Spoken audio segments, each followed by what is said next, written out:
All right, for sale and for demo today is this really cool 1965 Fender Villager guitar. This represented part of Fender's foray into vintage, or in vintage years, into acoustic instruments. So you'll see the switch around 65 from the FEIC era, Fender Electric Instruments Company, to Fender Musical Instruments Corporation, FMIC.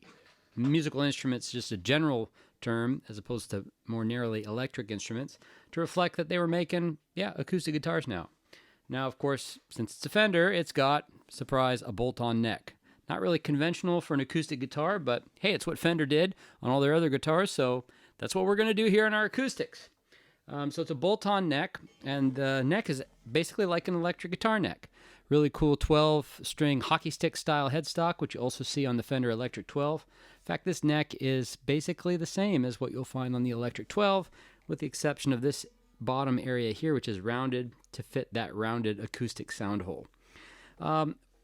These guitars are becoming more collectible. They're a little quirky. They're still very nice, and when they're in good shape, they do sound pretty good. Problem, though, is that a lot of them aren't in very good shape. Filled with cracks, bridges lifting, the bodies are often separating from one another. Great thing about this one is it has none of those problems. It survived very, very well, fully intact, no bridge lift, sounds very, very good. You could do more to it if you want.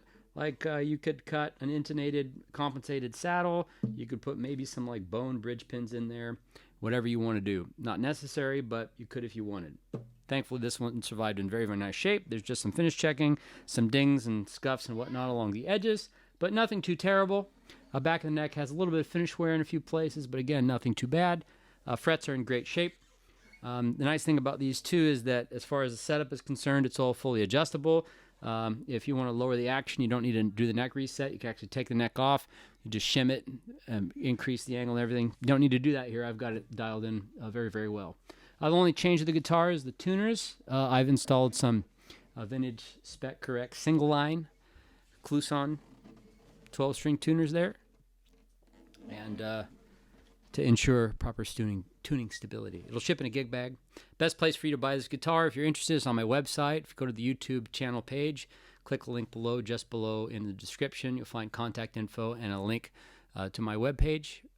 Nice thing about buying there is you won't be charged sales tax if you're outside of Washington State, because I'm a small enough seller, I'm not legally required to. You got to be aware of all the use tax, sales tax laws in your state, but that's on you. It's not what I charge at checkout. Thanks for checking out the video. It's a 1965 Fender Villager.